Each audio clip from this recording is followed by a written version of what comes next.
Selamat mendengarkan podcast ini. Shalom Bapak Ibu terkasih, di dalam nama Tuhan Yesus Kristus. Kebenaran kita hari ini 7 Oktober 2022 berjudul Mengistimewakan Allah. Kalau kita berkata, datanglah kerajaanmu, berarti seluruh kehidupan kita menjadi proyek surga. Apapun yang kita lakukan, itu merupakan proyek pekerjaan Allah. Kita bisa mengerti mengapa firman Tuhan mengajarkan kepada kita, baik kamu makan atau minum atau melakukan segala sesuatu, lakukan semua untuk kemuliaan Allah. Namun pada umumnya, manusia hidup hanya untuk dirinya. Demikianlah cara hidup, gaya hidup dari manusia pada umumnya, atau hampir semua, yaitu menjalani hidup untuk kepentingannya, kesenangan diri sendiri, dan keluarga. Mari kita fokus hanya memiliki satu kepentingan, yaitu menyenangkan Tuhan. Percayalah, Tuhan akan mengistimewakan kita.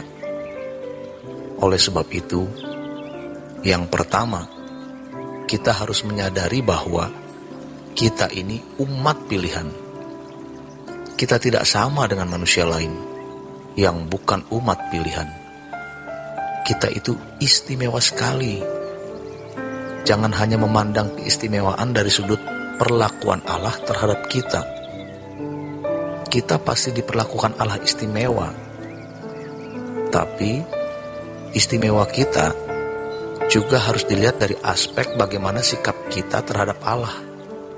Maka kita pun harus mengistimewakan Tuhan dengan cara menyenangkan hatinya.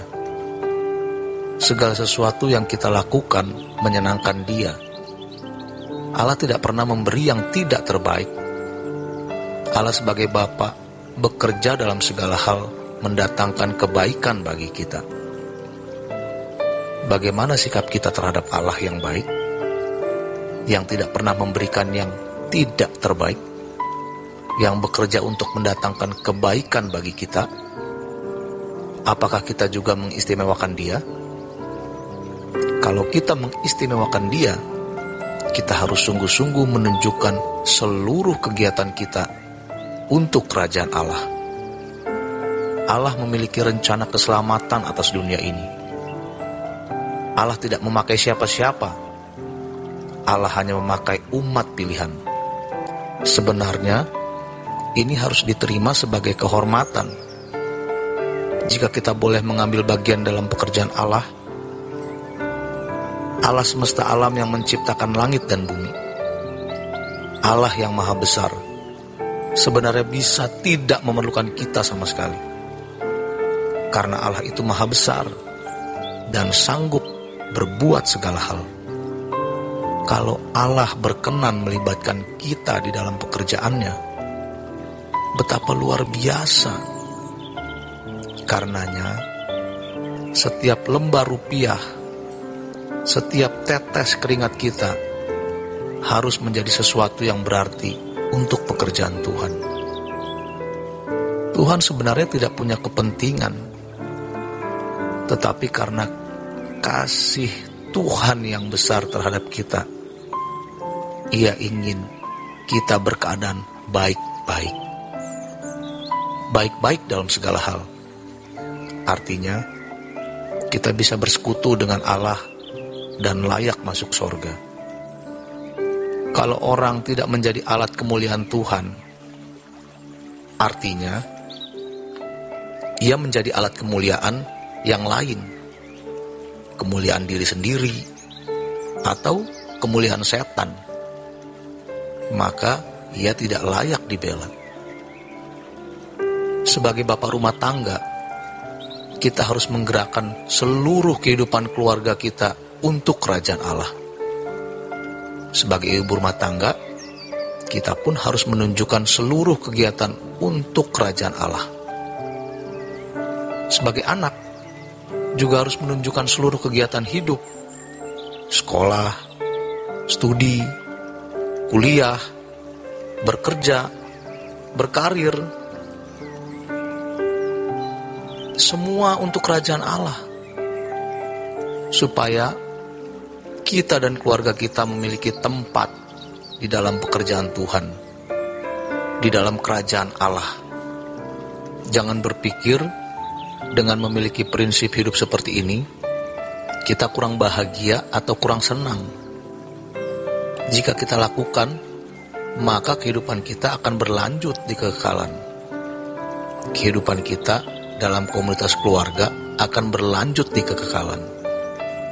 Oleh sebab itu, proyek yang paling besar dalam hidup kita adalah diri kita sendiri. Bagaimana mengubah terus-menerus hidup kita, sehingga segala sesuatu yang kita lakukan benar-benar kita tujukan untuk kerajaan Allah. Tuhan mengizinkan iblis mencobai kita dengan berbagai kesempatan untuk melampiaskan kemarahan, mengangkat diri, dan atau dosa-dosa lain. Saat seperti itulah kesempatan menyenangkan Tuhan. Jadi, kita harus tahu bahwa ketika kita disodori sesuatu di mana kita bisa memuaskan daging kita, itu adalah kesempatan menyenangkan Tuhan, yaitu ketika kita memilih tidak melakukan apa yang salah. Tetapi, kenapa hidup begitu sulit? Karena kita tidak berdamai dengan Allah secara benar. Anak dunia tidak perlu mempersoalkannya, karena memang sirkuitnya berbeda. Kita punya sirkuit yang dirajut Tuhan terus setiap hari, sampai membentuk satu gambaran hidup yang indah. Kita harus berurusan dengan Allah Bapa dan Tuhan yang memberikan rohnya, sehingga kita memiliki kecerdasan rohani untuk bisa melihat apa kehendak Allah dan memiliki kepekaan terhadap pikiran dan perasaan Tuhan. Sementara Tuhan mengizinkan kejadian-kejadian terjadi dalam hidup kita setiap hari, di situ kita menyalipkan daging kita. Ibarat kertas, kita punya lipatan. Kalau sudah lama lipatannya, susah membuat hilang lipatan itu. Bagaimana membuat lipatan baru? Harus sedini mungkin. Maka, kalau Tuhan masih memberi kesempatan untuk berubah, berjuanglah untuk berubah. Kita harus perjuangkan mulai sekarang. Roma 12 ayat 2 berkata, "Jangan serupa dengan dunia ini, tetapi berubahlah oleh pembaharuan budimu, sehingga engkau mengerti kehendak Allah, apa yang baik, yang berkenan, dan yang sempurna." Perlu perjuangan sejak sekarang, agar apapun yang kita lakukan, kita mengistimewakan Tuhan. Demikian kebenaran kita hari ini. Selamat mengistimewakan Tuhan. Tuhan Yesus memberkati.